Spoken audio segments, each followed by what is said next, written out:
You are on Ruchiji English and we are taking word-to-word translation of your 12th English main textbook Flamingos lesson number 2 Lost Spring। तो हमने देखा कि एक ऐसा कानून है जो बच्चों को इस तरह के श्रम करने से रोकता है जो कि इल्लीगल है।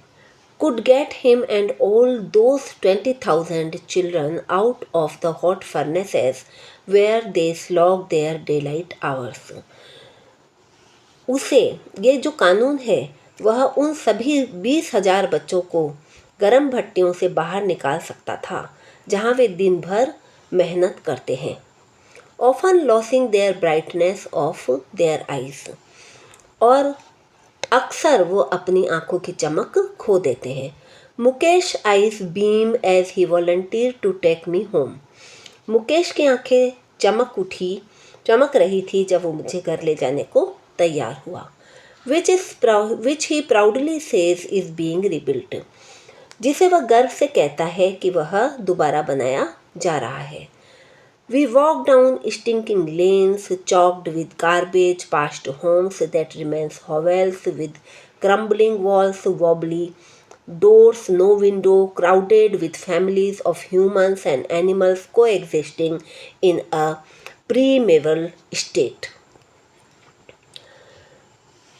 हम कचरे से भरी बदबूदार गलियों में स्टिंकिंग लेन्स बदबूदार गलियों से गुजरते हुए ऐसे घरों के पास से गुजरते हैं जहाँ पर टूटी फूटी दीवारें थी, क्रम्बलिंग टूटी फूटी दीवारें, वोबली हिलते हुए डोर्स और बिना खिड़कियों वाले झोंपड़े बने हुए थे जहाँ पर बहुत ही ज़्यादा क्राउड थी। वहाँ वहाँ पर लोग और एनिमल्स साथ में ही रहते थे और बिल्कुल किस स्थिति के अंदर रहते थे, ऐसी स्थिति में जैसे तो कोई पुराने ज़माने में रह रहे हों, प्रिमेवल state. He stops at the door of one such house। वह इसी तरह के एक घर के सामने घर पर रुकता है। Bang a wobbly iron door with his foot। अपने पैर से एक हिलते हुए आयरन डोर को, लोहे के दरवाजे को धक्का मारता है। And pushes it open। और उसे धक्का मार के खोल देता है। We enter a half built shack। हम एक आधे बने हुए झोपड़े के अंदर घुसते हैं, आधे अधूरे झोपड़े में घुसते हैं। In one part of it taste with dead grass. एक जो उसका हिस्सा है वह फूस का छप्पर टेस्ट यानी फूस का छप्पर उस पर डला हुआ है। Is a firewood stove over which sits a large vessel of sizzling spinach. सूखी घास से ढका हुआ एक हिस्सा है, लकड़ी का एक चूल्हा है और उसके ऊपर पालक जो है वह बॉईल हो रहा है। ऑन द ग्राउंड पर इन लार्ज एल्यूमिनियम प्लेटर्स एक बड़े से बर्तन रखा हुआ है और बड़ी सी प्लेट के अंदर आर मोर चॉप्ड वेजिटेबल्स और बहुत सारी कटी हुई सब्जियां हैं। A frail young woman is cooking the evening meal for the whole family। एक कमज़ोर सी जवान स्त्री जो है वह पूरी फैमिली के लिए खाना बना रही है। होल फैमिली, पूरी family. Through eyes filled with smoke she smiles। उसकी आंखों में धुआं भरा हुआ है क्योंकि वो चूल्हे पे खाना बना रही है और वह मुस्कुराती है। She is the wife of Mukesh Elder brother. वह मुकेश के बड़े भाई की वाइफ है, पत्नी है। Not much older in years. वह ज़्यादा उम्र की नहीं है। She has begun to command respect as bahu the daughter in law of the house. Already in charge of 3 men, her husband Mukesh and their father. वह उम्र में ज़्यादा बड़ी नहीं है परंतु अभी ही उसे बहू का रेस्पेक्ट मिलने लगा है, बड़ी बहू का। और वह एक बहू है इस घर की जो कि जिनके चार्ज में बहू के तौर पर इज्जत पाने लगी है और उसे उसमें 3 आदमियों की उसके ऊपर जिम्मेदारी है, एक तो खुद का हस्बैंड, एक मुकेश और एक उसके जो ससुर जी हैं वो। When the older man enter, जब ओल्डर मैन जो है, जो उसका ससुर जी हैं, वह एंटर करता है, वह प्रवेश करता है घर के अंदर, she gently withdraws behind the broken wall and brings her veil closer to her face। वह अपने आप को एक टूटी हुई, उनकी जो घर है आधा अधूरा बना हुआ है, उसकी एक दीवार के पीछे अपने आप को खिसका लेती है और अपने जो वेल यानी उसका जो घूंघट है उसे थोड़ा सा और नीचे फेस पे, चेहरे पे गिरा लेती है, नज़दीक कर लेती है। As custom demands daughter in law must veil their faces before male elders.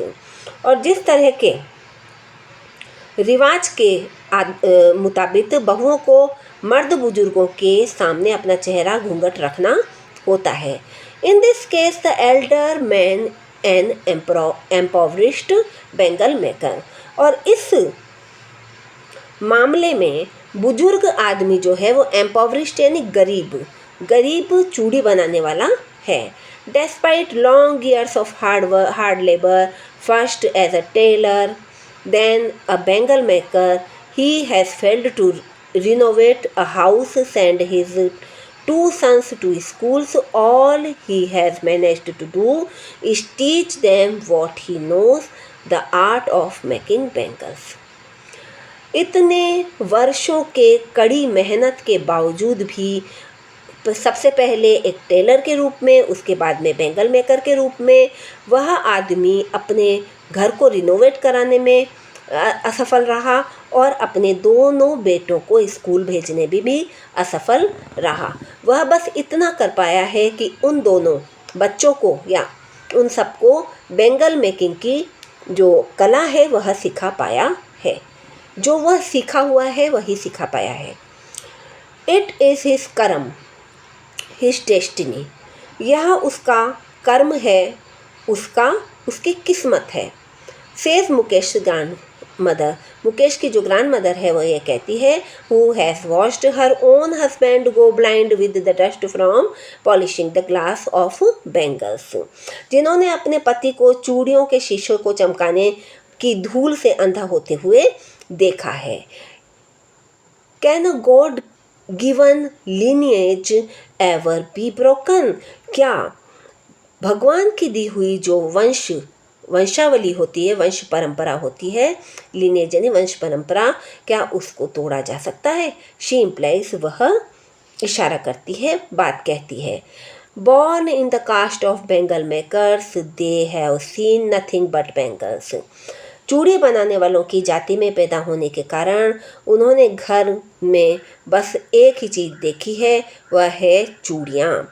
In house, घर के अंदर, इन यार्ड, आंगन में, इन एवरी अदर हाउस, हर दूसरे घर में, एवरी अदर यार्ड, हर दूसरे आंगन में, एवरी स्ट्रीट इन फिरोजाबाद की हर गली के अंदर, स्पाइरल्स ऑफ बेंगल, गोल गोल जो बेंगल्स हैं वो, सनी गोल्ड, धूप सा सुनहरा, पैडी ग्रीन धान सा हरा, रॉयल ब्लू शाही नीला, पिंक गुलाबी पर्पल, बैंगनी, every colour born out of the 7 colours of the rainbow. और रेनबो के यानी इंद्रधनुष के 7 कलर्स से, 7 रंगों से निकला हुआ हर कलर चूड़ियों में होता है।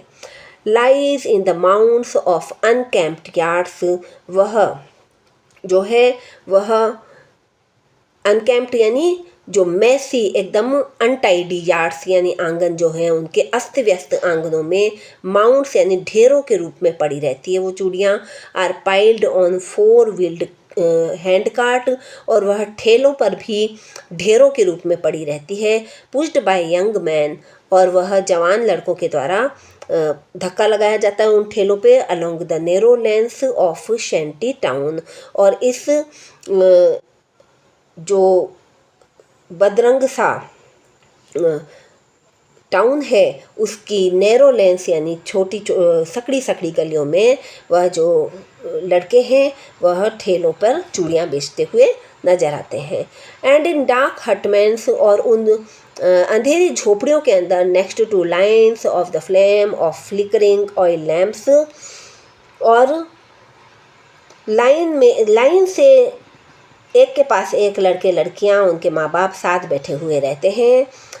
And sit boys and girls with their father and mothers welding pieces of coloured, और रंगीन कांच के टुकड़ों को चूड़ियों के गोले बना रहे हैं। In circles of bangles their eyes are more adjusted to the dark than to the light outside, और उनकी आंखें बाहर की रोशनी के बजाय अंधेरे में ज़्यादा घुल मिल जाती है, यानी अंधेरे से एडजस्ट हो गई है। दैट्स वाई, इसीलिए they often end up losing their eyesight before they became adult, और वह अक्सर बड़े होने से पहले ही अपने आँखों की रोशनी को खो देते हैं। Here is the 5th part of this lesson, and we will be back. Thank you very much.